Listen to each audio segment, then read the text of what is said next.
It's time for another Broke Gourmet episode. In this episode, I don't know what I'm making. I started off with some pork, and I didn't even think to film this until I already started cooking. But took some pork I had bought on sale. It was just a boneless loin. Cut it into chunks. Now I'm browning it. I think my intention was, I didn't have money to buy quesadillas earlier, and I wanted some. So I think what I'm going to do is toss it with some Mexican spices and stuff, and eventually make quesadillas with it. I just want to get this before I got too far along, because I thought about it after I threw it in the pan. But basically just cut it into cubes, you know, throw it in there. And what I'm using right now, that there's Italian dressing in there to give it some flavor, and I'm also out of cooking oil, so gotta do what you gotta do. Alright. Now that the meat is brown, or I guess whited as the pork, we're gonna add a little bit of spaghetti sauce and then some taco seasoning there. And we'll add some good old garlic powder. Do that, and because I like things spicy, some just cayenne pepper. Put that in there, and we will stir that up. It's hard cooking one-handed using the phone. Get that nice and coated a bit. I may have to add some little water to that. Oops, I'm not even filming here. Okay. Get that nice and stirred up. There we go. Let that simmer a bit. Cut the heat down from medium to low. These tortillas we bought also at the Dollar Tree.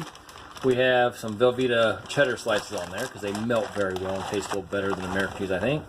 Then we'll grab like a handful of our mixed shredded cheese. You can use pretty much whatever you want. Some people like that Mexican blend stuff. I prefer what I'm using now is the Fiesta blend. I don't like the Mexican blend because it comes with spices in it, and I tend to like adding my own spices. Spread that very evenly, and then we get some of our nice pork here with the Mexican sauce and spice blend, I guess you could call it, and spread that around on there like that. Get that nice and evenly spread out, and then simply fold it and put it in a skillet until brown on one side. Flip it, but do that on a lower heat so it melts the cheese without burning the tortilla. If you go on too high heat, the tortilla burns before the cheese melts. I'll let you see when it's on the grill. You skillet like that and watch the cheese as it melts slowly. And as it's cooking, like I said, do it on a low heat.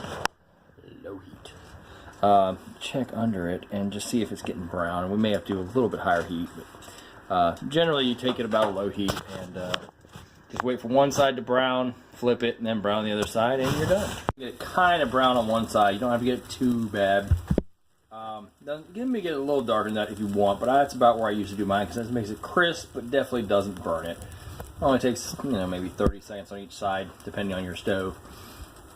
Quesadillas. Now all we have to do is cut them. It's kind of hard to do with one hand and a camera, but nonetheless, just cut them like you would a pizza. Each quesadilla gets cut into 4 slices. That's how I like it, at least. And then you are ready to eat once it cools down and you don't burn the crap out of yourself. But there you go. A broke-ass gourmet meal. I'll let you know how it tastes once I eat it. You're looking like hell today because I'm sick. But here is the quesadilla I promised. For being a broke-ass gourmet dish, I will rate that one I think a 9 out of 10. See y'all later, and have a good night.